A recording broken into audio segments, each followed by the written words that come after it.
En 1951, en plena Guerra Fría, cuando el mundo parecía caminar sobre una cuerda floja entre el miedo y la destrucción, llegó a los cines una película que marcaría un antes y un después en la historia del cine de ciencia ficción. Hablo de la película El día que la Tierra se detuvo, dirigida por Robert Wise. Lejos de ser solo una historia de extraterrestres, esta obra se convirtió en una advertencia, una reflexión profunda sobre la condición humana, sobre el miedo, la violencia y la tecnología y la paz. Y más de 70 años después, su mensaje sigue tan vigente como desde el primer día. Cuando se hizo esta película, Estados Unidos y la Unión Soviética vivían bajo la constante tensión de un posible conflicto nuclear. La sociedad norteamericana, en particular, estaba marcada por el miedo al comunismo. En medio de este panorama sombrío, el cine de ciencia ficción empezó a evolucionar. Ya no se trataba solo de monstruos o platillos voladores. Ahora los directores y guionistas comenzaban a usar la ciencia ficción como una herramienta para hablar de temas filosóficos, sociales y éticos. El día en que la Tierra se detuvo es un claro ejemplo de eso.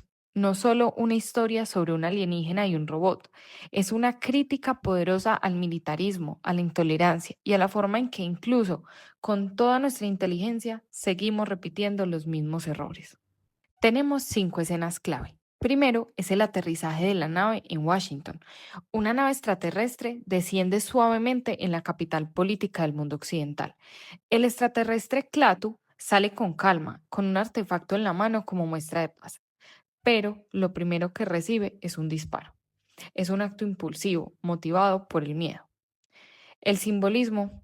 ¿Qué pasa cuando el otro llega a nuestra casa? ¿Cómo reaccionamos ante lo desconocido? Esta escena no solo muestra el primer contacto con una inteligencia superior, sino que nos revela algo más inquietante, que nuestra primera reacción, casi instintiva, es la violencia. Otras escenas importantes son las escenas de Helen y Bobby. Klaatu, ocultándose bajo una identidad humana, se aloja en una pensión y conoce a Helen, una madre soltera, y a su hijo Bobby. A través de ellos, él descubre lo mejor del ser humano, la bondad, la curiosidad y la empatía. A veces, las personas comunes y corrientes tienen más capacidad de compasión que los gobiernos o los líderes militares. Klaatu no ve a los humanos como enemigos, sino como seres contradictorios, capaces tanto de la guerra como del amor.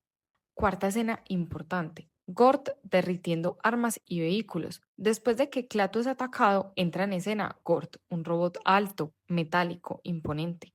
Abre su visor y desintegra armas y vehículos sin esfuerzo. No actúa por odio, actúa para restaurar la paz.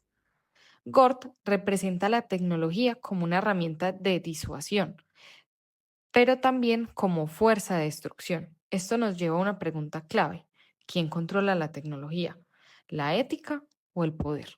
Finalmente, tenemos el discurso de Klaatu, una de las escenas más recordadas. Klaatu habla directamente a los líderes del mundo, les lanza una advertencia clara. Si la humanidad no aprende a vivir en paz, una fuerza superior, la suya, los eliminará para proteger a otros planetas. Mensaje central, o viven en paz o se van a destruir. Finalmente, hablemos un poco del robot, Gort. Es más que un acompañante, es el símbolo más inquietante de la película. Es alto, metálico, silencioso, no expresa emociones, su mirada es fría, pero su poder es absoluto. Se activa con una frase, frase que ha pasado a la historia del cine. Él nunca ataca sin motivo, pero cuando lo hace, no hay fuerza que lo detenga. No razona, no duda, no negocia. Representa una justicia automática e imparcial, pero también es inhumana. Gort lo podemos comparar con las armas nucleares.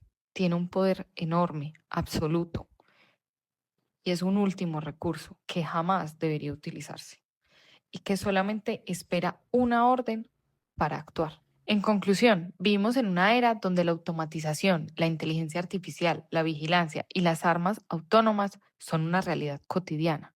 Y si bien hemos avanzado tecnológicamente de manera impresionante, seguimos arrastrando las mismas preguntas. ¿Estamos listos para lo que estamos creando? La película nos recuerda que el verdadero peligro no viene del exterior, sino de nuestra propia incapacidad de convivir en paz.